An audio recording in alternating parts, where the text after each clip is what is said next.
The sixth Bolivia Peru Binational Ministerial Cabinet concluded in La Paz on Saturday with a series of agreements.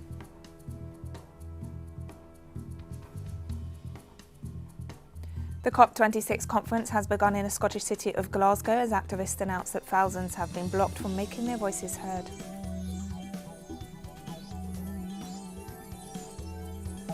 According to a report by the World Bank, up to 86 million Africans could become climate refugees.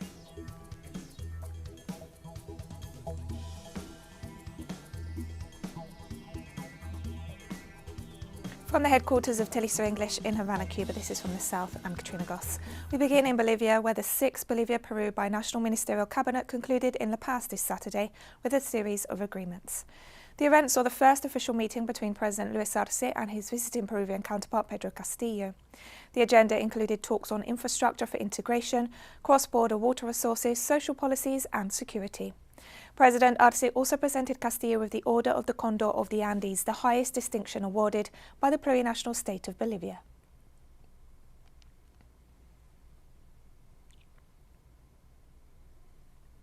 And President Pedro Castillo emphasized the need to work together to the benefit of the most vulnerable sectors in both nations.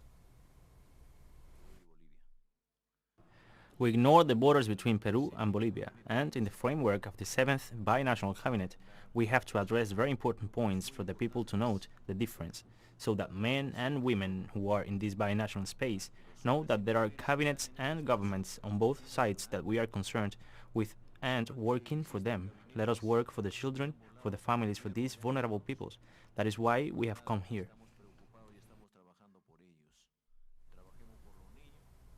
Meanwhile, President Luis Arce welcomed his counterpart and highlighted the importance of cultural integration. Bolivia has always supported integration between our countries, especially with the sister Republic of Peru, where we share not only territories that belonged to a single people before the colony and even during the colonial era, but we also have many cultural similarities that unite us. So for us, it is a great privilege to be here with you and your entire cabinet to start this sixth binational cabinet between Peru and Bolivia. Bolivian Foreign Minister Rogelio Maita highlighted the European Union's commitment to cooperation during a press conference following his tour of Russia and Europe. According to the top diplomat, during his meeting with the European Union's High Representative for Foreign Affairs, Joseph Borrell, the possibility of coordinating on the National Development Plan to be implemented as of 2022 was discussed. In addition, Maita pointed out that the European official mentioned the possibility of visiting Bolivia next year. The Bolivian Foreign Minister met with authorities in Russia, Italy, the Vatican and Belgium as part of his tour.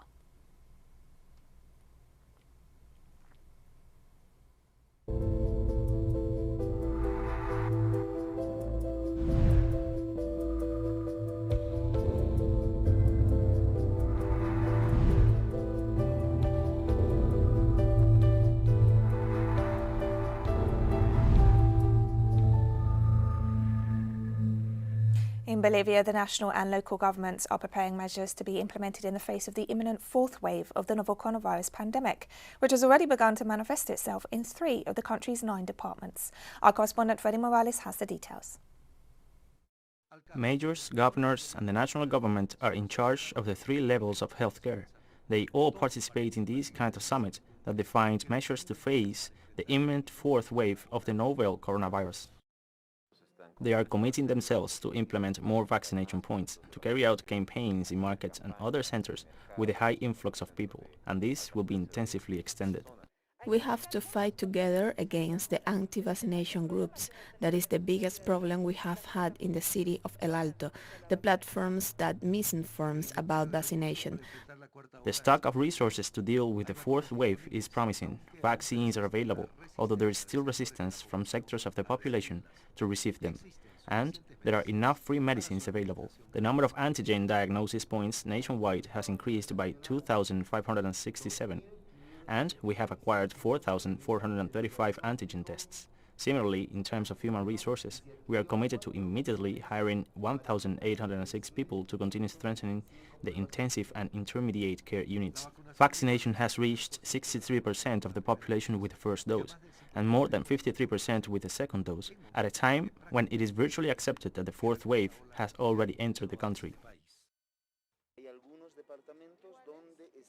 Some departments where this is the beginning are Santa Cruz, Cochabamba and Chuquisaca. But we cannot speak of fourth wave in the country because there are no several departments that do not have a fourth wave.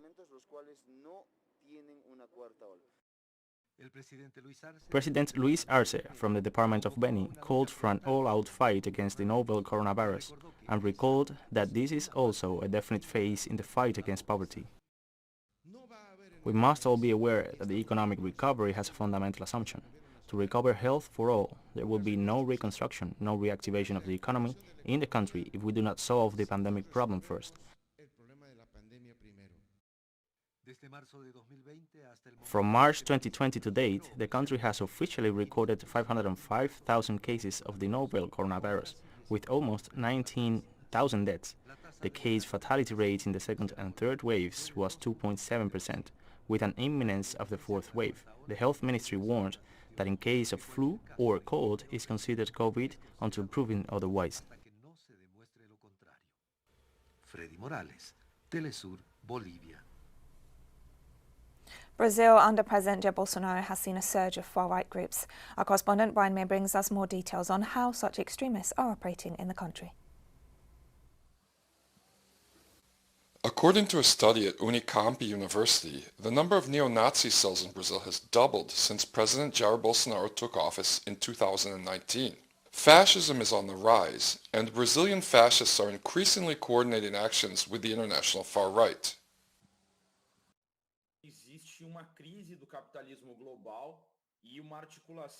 There is a global crisis of capitalism on the way, and there are far-right groups working together, white supremacists and internet activists like Steve Bannon, who project a way of thinking that ends up attracting people who have personal problems, who are unemployed, and we know that fascism is growing right now.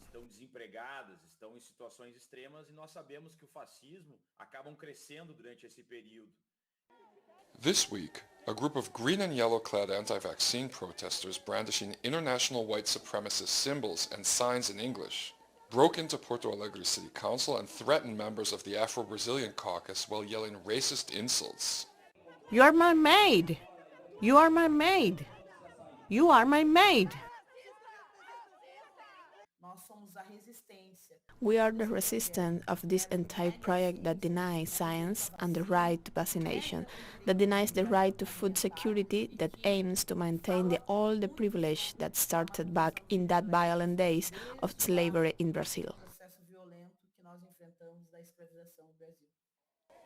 The Porto Alegre Municipal Guard refused to protect the city councillors, but they managed to expel the protesters from the building by themselves. Brian Mir, teleSUR, São Paulo. And we'll be right back after this very short break. Don't go away.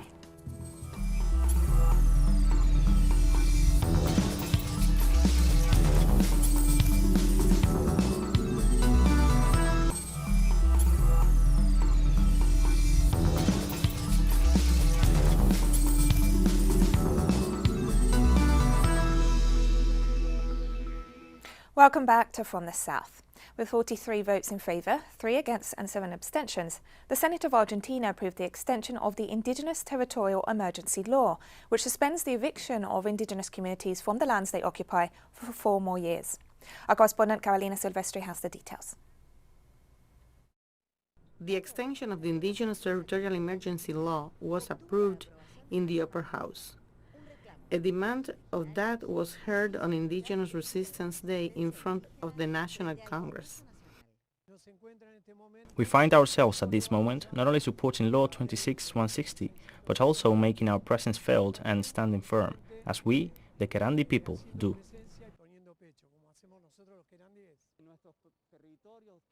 Our territories that we are once again taking care of, and where the sources of the rivers and waters are protected, because our way of life is to protect our environment. They want lithium, they want territories to build mega enterprises, they set fire to the territories to build highways. In the face of the stigmatization, persecution and subjugation of their rights by the Argentine right wing, the indigenous people of the country resist and respond. Do you know what they tell us? That the biggest animal eats the smallest, and So what I want to respond is that the ants, the bees, although the bees have a queen, they take care of their queen, but then they take care of each other. They do not evict the other bees as they evict us every day, the indigenous peoples, the mestizo peoples, the poor people and the gringo peoples, who also mix among each other. It is systematic, and the system does this. You are with us or we destroy you. And it does not matter if you are one of us. If you have as much capital as we do, if you are not with us, we destroy you. And that is the clear indication of what is happening at the present. In the session that took place in person, senators presented their position in the proposal of the ruling party. We must address a solution. The truth is that many governments have passed and we are still looking at the same issue for various reasons. We have not found a solution, the survey, and situations are mixed up and complicate things. According to the National Institute for Indigenous Affairs, there are approximately 1,760 indigenous communities in Argentina. Of the number, only 745 have been surveyed to date. A large part is missing, and I agree that this cannot be underdetermined. I agree that we have to have control and also the issue of participation, because we are doing this in completely good faith for the benefit or in recognition or in reparation, I would say, of the peoples who have suffered this tremendous genocide.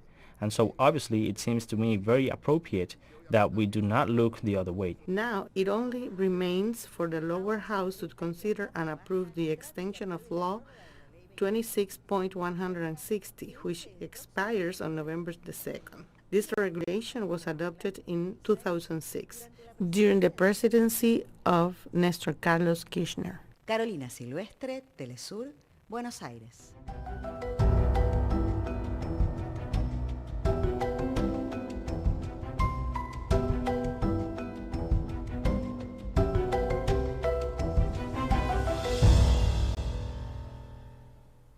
The COP26 conference has begun in the Scottish city of Glasgow. The event's taking place at the Scottish Event Campus, the nation's largest exhibition centre.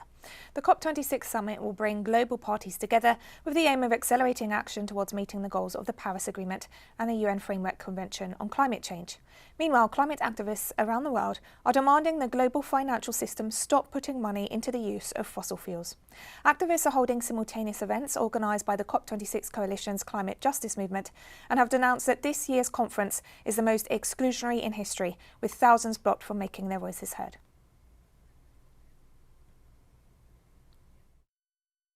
Friends, in each of our countries, we are seeing the devastating impact of a changing climate. Floods, cyclones, wildfires, record temperatures.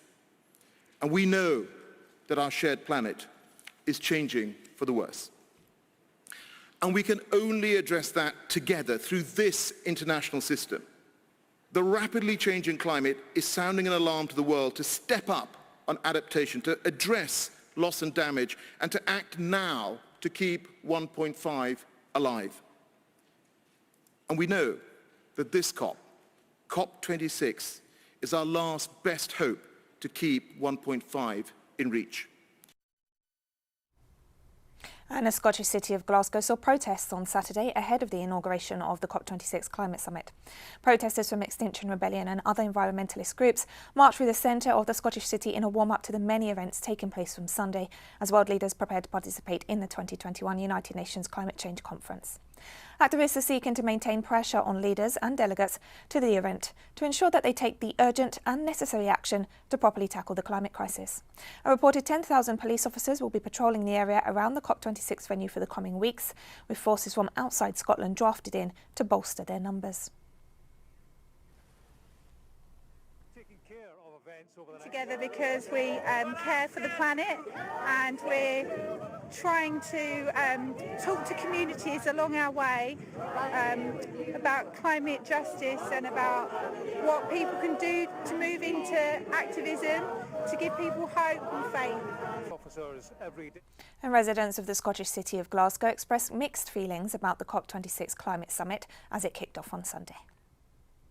Some regards that some of the larger countries, world leaders aren't attending because they do tend to be some of the larger polluters, and the fact that they're not attending, I think, says it all in reality. I'm very proud that the COP26 has been held in Scotland. It shows that Scotland is trying to lead the way, especially I believe in wind power and electricity power, you know, so that we're trying to become carbon neutral, which would be fantastic. Climate activists from several countries, including Sweden's Greta Thunberg, arrived in the Scottish city of Glasgow on Saturday, ahead of the start of the United Nations Climate Change Conference. A media scrum awaited the 18-year-old as she arrived at Glasgow train station, and police officers had to escort her through the crowd and the streets of the city.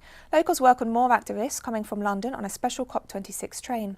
Those arriving to the city carried signs and banners reading "The era of injustice is over, climate justice now," and "Climate refugees welcome."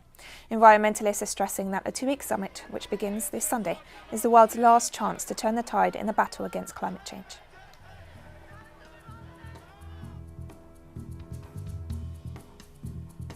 And we have more stories coming up after this final short break. Stay with us.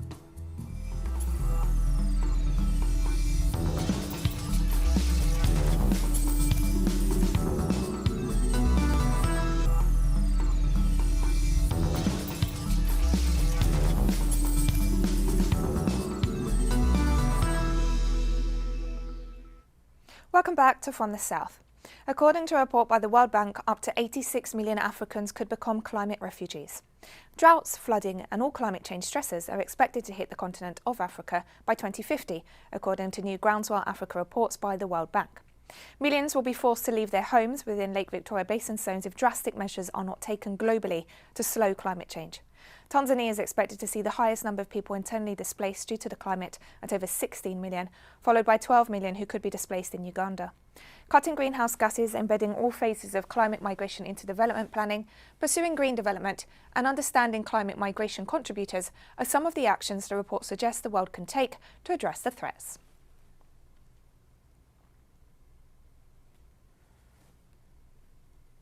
Pakistan's government and an outlawed radical Islamist party said Sunday they have reached an agreement to end a 10-day-long deadly rally. Neither the Pakistani Foreign Minister Shah Mahmood Qureshi or religious leader Mufti Munebir Rehman gave any details of the agreement at a news conference in the capital, Islamabad. Calling it a victory for Pakistan and Islam, Rehman said more details would be forthcoming shortly. Thousands of supporters of the outlawed Tehreek-e-Labbaik Pakistan party marched from Lahore on October 22nd toward the capital, demanding the expulsion of France's envoy to Pakistan over the publication of caricatures of Islam's Prophet Muhammad. The protest march saw supporters clash with police at several points along the way. At least 4 demonstrators were killed.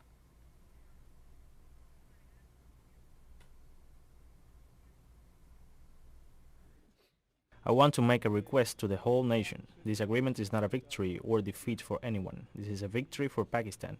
This is a victory for Islam. This is a victory for patriotism, and this is the victory for integrity and protection of human lives.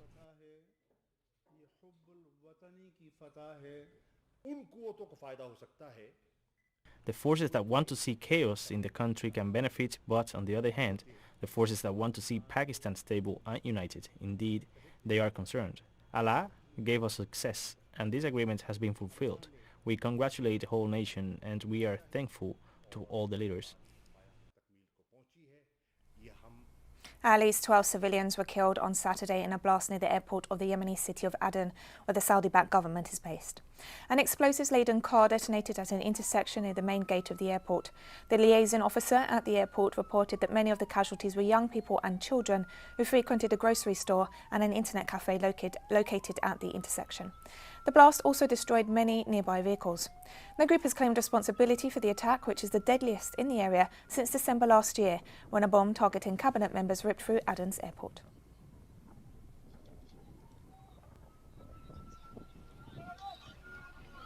US Secretary of State Antony Blinken met with Chinese Foreign Minister Wang Yi in Italy as part of the G20 summit in what was their second face-to-face meeting amid escalating tensions between the two powers.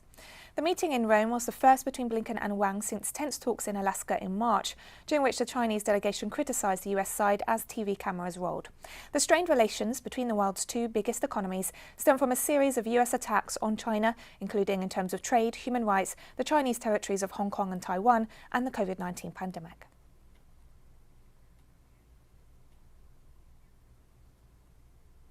North Macedonia is holding a second round of voting in local elections on Sunday in a runoff seen as a key test for the country's ruling leftist government.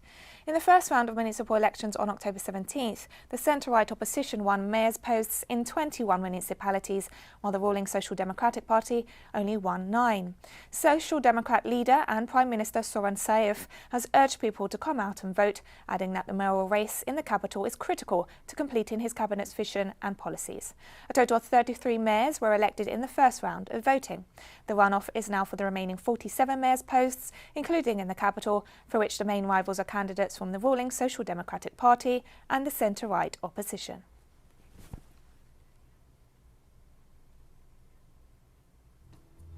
And we've come to the end of this news brief. Remember, you can find these and many other stories on our website at telesurenglish.net. You can also follow us on social media for all the latest news. We're on Facebook, Twitter, Instagram and Telegram. For teleSUR English, I'm Katrina Goss. Thank you for watching.